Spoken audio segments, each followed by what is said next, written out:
Hi అండి. నేను మీ ఉన్నీసా మేడంని. సో, లాస్ట్ 15 డేస్, 10 డేస్‌లో మనం ఉన్నాము సీటెట్ ప్రిపరేషన్‌కి సంబంధించి. సో, అందరికీ సెప్టెంబర్ 6న అయితే సీటెట్ 2026 సెకండ్‌కి సంబంధించి ఎగ్జామ్ అయితే ఉంది కదా! సో, ఇది చాలా ఇంపార్టెంట్ అన్నమాట. ఓకే. ఈ డేస్ అనేవి చాలా చాలా important. Golden days. Why? Why ఎందుకంటే, ఈ టైంలో మీరు చదవాల్సినవి చాలా జాగ్రత్తగా చూజ్ చేయాలి. ఓకే. సో, ఇంపార్టెంట్ మాత్రమే చదవండి. సైకాలజీ, మెథడ్స్ మీద ఫోకస్ చేయండి మెయిన్‌గా. ఓకే. సో, తెలుగు మెథడ్‌కి సంబంధించి చాలామంది కన్‌ఫ్యూషన్ అయిపోతున్నారు కదా! చాలా కష్టంగా ఉంటది. చదివిదేమి రాదు. ఏవేవో అడుగుతాడు అని చెప్పి. సో, మీరు తెలుగు మెథడు ఇక్కడ సిలబస్ ఉన్నది మీరు కొంచెమైనా చదివి వెళ్ళాలి. వెళ్తేనే క్లాస్ రూమ్ అప్లైలో మీరు ఇచ్చినప్పుడు అక్కడ క్వెషన్ అటెంప్ట్ చేయగలరండి. ఓకే. చదవకుండా అయితే వెళ్ళొద్దు. అవును తెలుసు నాకు. అన్నీ కూడా నాట్ ఓన్లీ మనకి తెలుగు ఒకటే కాదు. బట్ ఆల్సో అన్ని సబ్జెక్ట్స్ కూడా మనకి సీటెట్ క్లాస్ రూమ్ అప్లికేషన్‌లోనే అడుగుతది.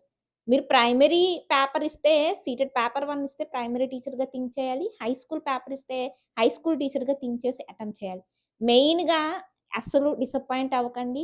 చదివిందే రివైజ్ చేయండి. ఇంపార్టెంట్ టాపిక్స్ చదవండి. సైకాలజీ మెథడ్స్ మీద బాగా ఫోకస్ చేయండి. ఓకే. ఈ లాస్ట్ 15 డేస్‌లో కూడా.